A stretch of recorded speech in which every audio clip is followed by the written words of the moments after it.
Olá a todos, bem-vindos ao Arte Matemática, eu sou o Nicolas e nesse mais novo vídeo da nossa série de energia potencial, eu vou falar um pouquinho para vocês sobre o princípio da conservação de energia. Ok? Então é um princípio que na verdade a gente já vem utilizando desde o começo sem se perguntar, né, de como que a gente está utilizando, e é um princípio que é universal, porque a conservação de energia é um princípio muito importante, ele não vem de noções simples de física, ok? Ele é um resultado de diversos e diversos experimentos e experiências, né, em física, e é um princípio universalmente aceito, obviamente na maioria das condições, né, que é a conservação de energia. Então, obviamente, na nossa série a gente foi vendo que o trabalho a gente consegue fazer uma transferência de energia entre sistemas no caso, então, eu já fiz um vídeo sobre a conservação de energia mecânica num sistema isolado, e eu falei para vocês que se a gente fizer com um sistema que está externo, né, então temos uma força que é externa, a gente não tem mais a variação que é nula, né, mas a gente vai ter uma conservação de energia mecânica, ok? E funciona exatamente igual para energia total.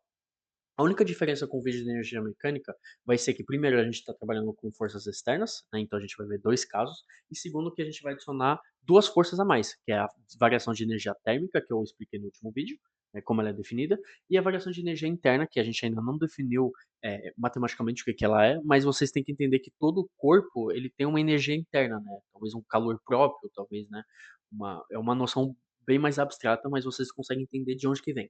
Então, mesmo sem a gente poder definir isso, a gente consegue entender o que que é variação de energia interna, ok? Então, a gente viu nos últimos vídeos, e essa é a base da noção de hoje, que a energia total de um sistema, ela só pode mudar por quantidade de energia que são transferidas entre outros sistemas. Então, nada se perde, ok? Nada se cria, nada se perde, tudo se transforma. Esse é o grande princípio.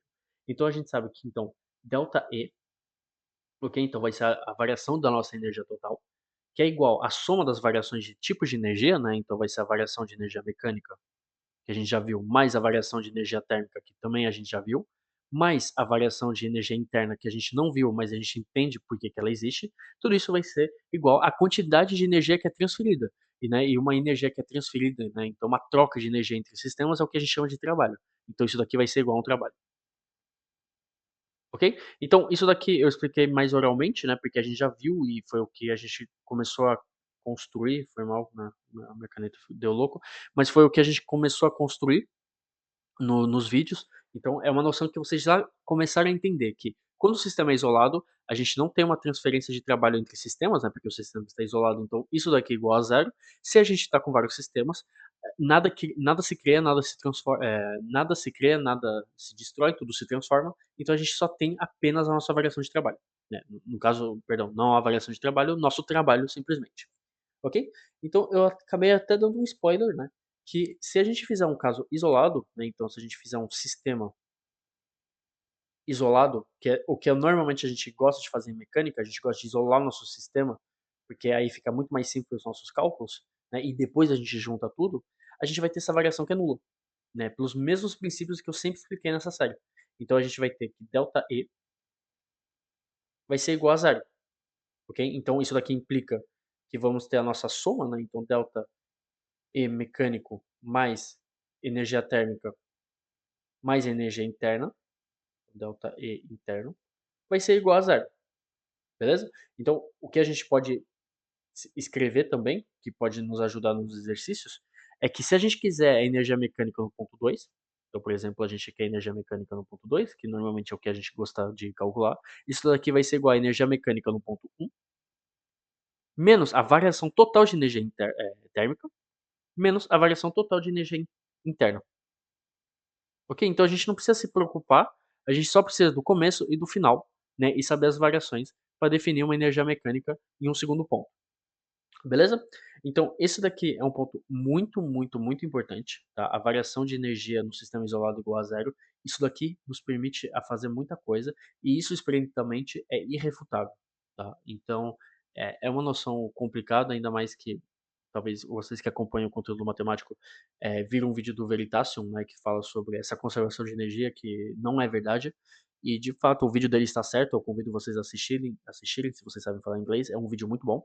Mas tomem cuidado, tá? Então, nessa série aqui, eu especificamente no meu canal, são é uma mecânica simples por enquanto, né, uma mecânica newtoniana, né, então a mecânica clássica, e no nosso dia a dia a conservação de energia se mantém sim, ok. Então obviamente em casos extremos, em outros casos ela não se mantém, mas vamos dizer que é uma verdade universal. Então é muito bom vocês conhecerem, né, ter essa cultura científica, mas não se deixem se perturbar, porque vocês viram uma vez que a energia não se conserva, porque sim, no dia a dia ela se conserva, ok? Então um ponto bem importante.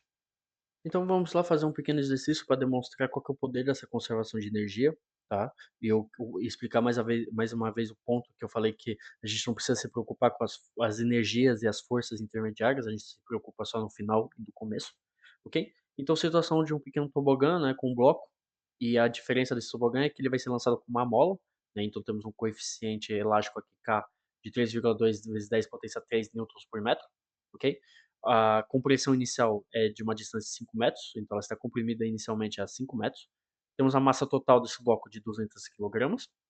Durante a descida do tobogã, a gente não tem eh, aderência, né? Então a gente não tem nenhum coeficiente de atrito, somente no final para frear. Então, se você já desceu um tobogã uma vez, vocês sabem que, obviamente, na vida real, o tobogã tem o próprio atrito, mas o que freia mesmo é no final. Então, temos aqui água com freio, né? O tobogã tem uma altura de H, né? Que, por sinal, eu não escrevi a altura, ela tem 35 metros.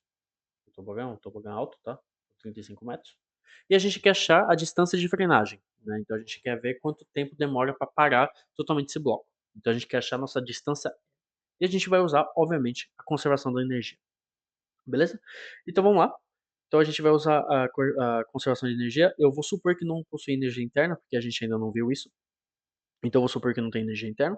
Então vamos ter que a energia mecânica no ponto 2 vai ser igual à energia mecânica no ponto 1 menos a variação de energia térmica.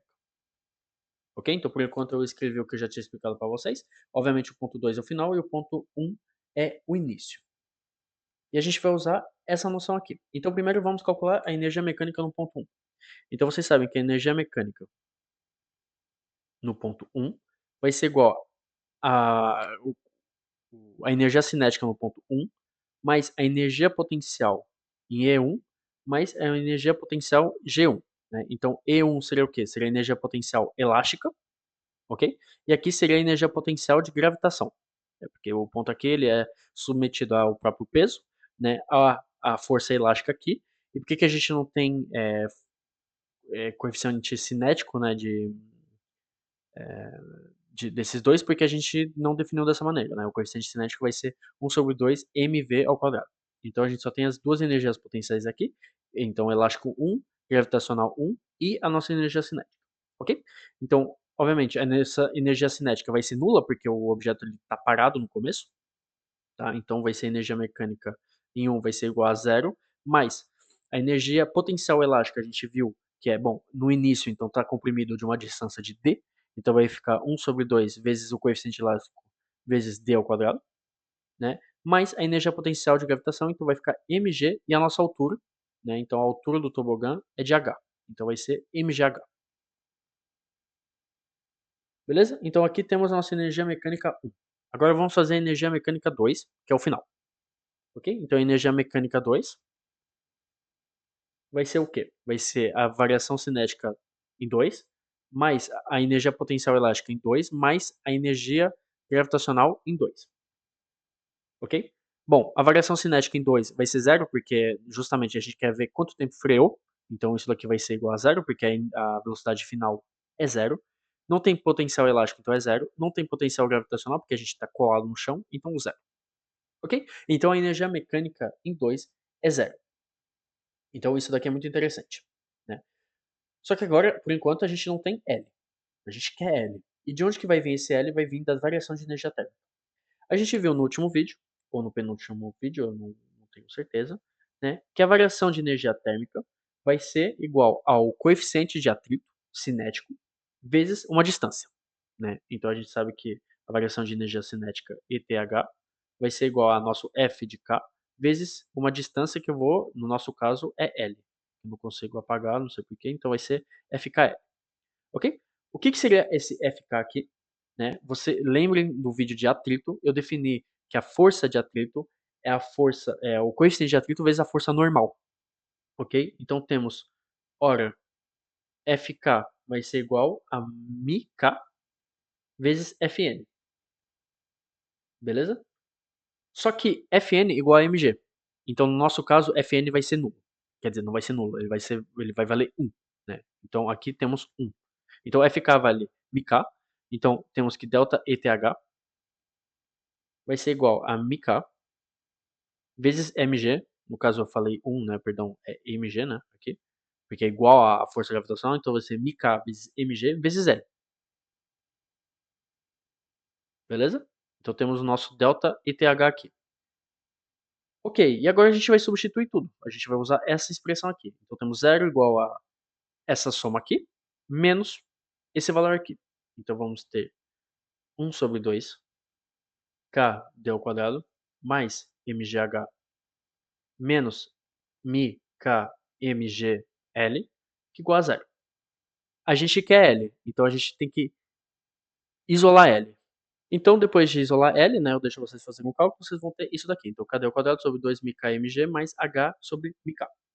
Ok? Vocês têm os valores de tudo, então depois de uma aplicação numérica, vocês vão achar 69, vírgula metros não, né? 3 metros. Beleza? Então, esse é o princípio de conservação de energia. Muito importante vocês entenderem, né, que no sistema isolado ele vai ser igual a zero, e é por isso que a gente consegue ter essa expressão aqui, e que isso daqui é muito fácil, porque a gente não gosta de calcular a trajetória, né? Obviamente vocês poderiam fazer isso com energia mecânica, mas aí vocês precisariam da trajetória, o que não é muito bom, ok? Então esse foi o vídeo de hoje, eu espero que vocês tenham gostado. Nos vemos nos próximos vídeos. Tchau.